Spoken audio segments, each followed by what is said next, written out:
শীতের বাজারে কাচকি মাছ পাওয়া মানেই বাড়িতে তৈরি হবে একদম সহজ ঘরোয়া একটা রেসিপি, যেটা খেতে দারুণ লাগে আর বানাতেও লাগে খুব কম সময়। নমস্কার বন্ধুরা, শ্রাবণীস রান্নাঘরে সবাইকে স্বাগত জানাই।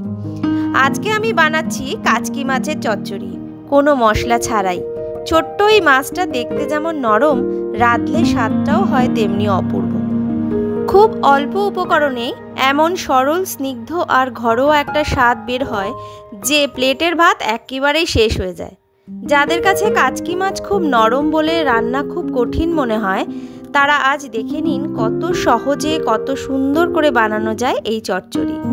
তো চলুন তবে শুরু করা যাক আজকের এই একেবারে ঘরোয়া মশলাবিহীন কাচকি মাছের চচ্চড়ি।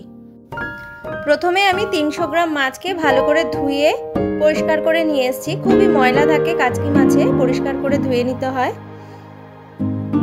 এবার দিয়ে দেবো লবণ আর হলুদ পরিমাণ মতন, আর দিয়ে দেবো অল্প গুঁড়ো আটা, আর আলগা হাতে একটু ভালো করে মেখে নেব। মাছের সবজি হিসাবে নেব আলু ভাজার মতন আলু কুচিয়ে নিয়েছি, আর নিয়ে নেব পেঁয়াজ কলি। পেঁয়াজ কলিটাও কেটে নিয়েছি মাঝারি সাইজ করে, আর দুটো পেঁয়াজ, মাঝারি সাইজের পেঁয়াজ কুচিয়ে নিয়েছি। এর সঙ্গে দিয়ে দেবো একটা টমেটো স্লাইস করে কেটে দেব। তো কড়াইতে সর্ষের তেল গরম করে নিচ্ছি। তেল গরম হয়ে গেলে নুন হলুদ মাখানো মাছগুলো ভেজে নেব। এই মাছগুলো খুবই নরম হয়, তাই মাছগুলো অল্প অল্প করে দিয়ে দুবারে ভেজে নেব।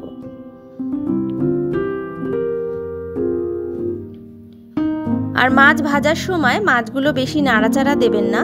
এক পিঠ ভাজা হয়ে গেলে অপর পিঠ আলগা হাতে উল্টে দিতে হবে।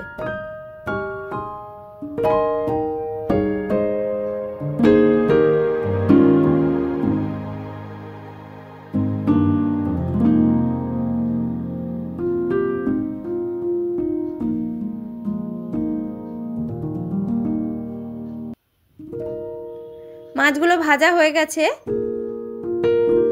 তুলে নিলাম। এটা প্রথম ব্যাচের মাছ।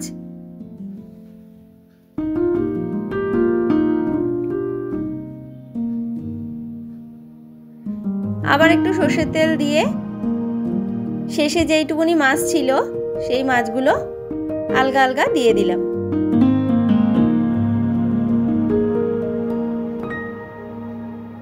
ছড়িয়ে ছড়িয়ে দিতে হবে। এটাও সেম ভাবে ভেজে নিলাম। এই মাছগুলো ভাজা হয়ে গেছে, আমি তুলে রাখলাম। এই রান্নাটা পুরো আমি সর্ষের তেলেই করব।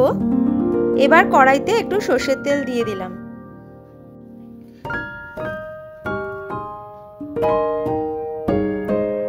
তেলটা গরম হয়ে গেলে ফোড়নে দেব শুকনো লঙ্কা আর কালো জিরে।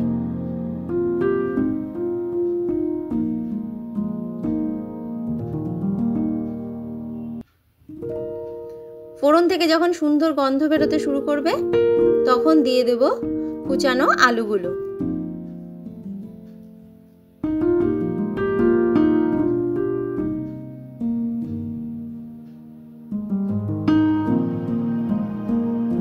আলুগুলো একটু ভালো করে ভেজে নেব।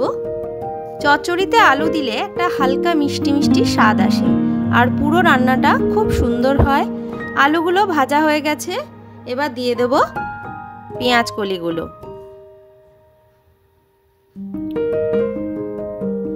পেঁয়াজ কলি আর আলুগুলো কিছুক্ষণের জন্য ভেজে নেব।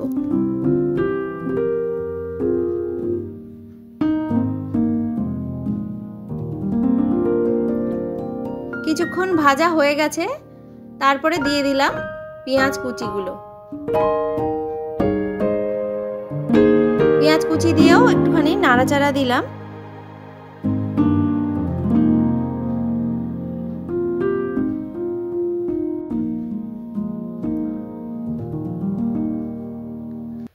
কিছুক্ষণ নাড়াচাড়ার পর এবার দিয়ে দেব পরিমাণ মতন লবণ, আর দিয়ে দেব হলুদ গুঁড়ো।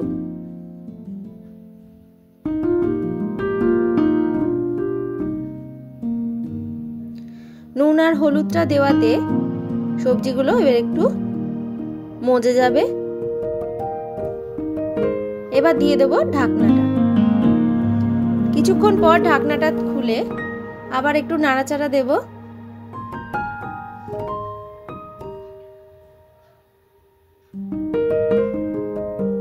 আলুটা আর পেঁয়াজ কলিগুলো অনেকটাই নরম হয়ে গেছে। এবার দিয়ে দেব কয়েকটা চেরা কাঁচা লঙ্কা।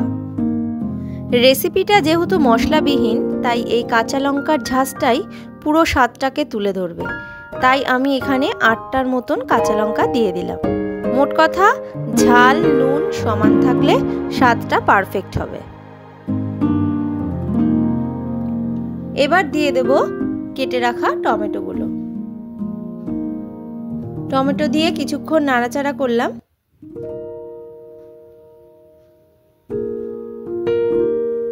এবার দিয়ে দিচ্ছি ভাজা কাচকি মাছগুলো। কাচকি মাছ খুব নরম, তাই বেশি নাড়াচাড়া করতে হবে না। এটাই কিন্তু রেসিপির মূল টিপস। আলগা হাতে একটু নেড়ে দিয়ে ঢাকনা দিয়ে ঢেকে দেব। 5-6 মিনিট মাঝারি আঁচে রেখে দেব। 5-6 মিনিট পর ঢাকনাটা তুলে আবার একটু আলগা হাতে নেড়ে দিলাম।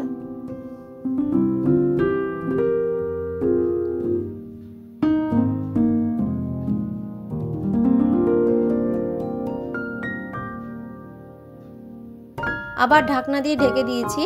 কিছুক্ষণ পর ঢাকনাটা তুলে আবার একটু নেড়ে দিলাম।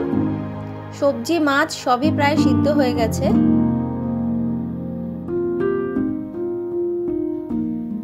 এবার শেষে ফ্রেশ একটু ধনেপাতা ছড়িয়ে দিলাম।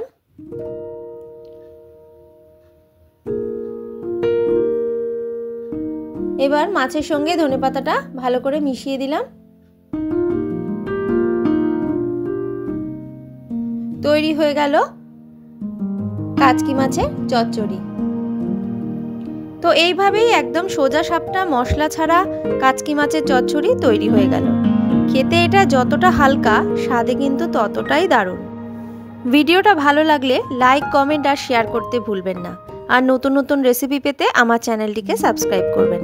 আর পাশে থাকা বেল আইকনটা অবশ্যই প্রেস করে দেবেন, যাতে নতুন কোনো ভিডিও আপলোড করলে সাথে সাথে আপনাদের কাছে নোটিফিকেশন পৌঁছে যায়। আপনাদের প্রতিটি কমেন্ট, প্রতিটা রেসিপির অনুরোধ আমাকে আরও রান্না করতে উৎসাহ দেয়। তো আজকের মতন এইটুকুই। আবার দেখা হবে নতুন কোনো রেসিপি নিয়ে। ভালো থাকবেন, সুস্থ থাকবেন। ধন্যবাদ।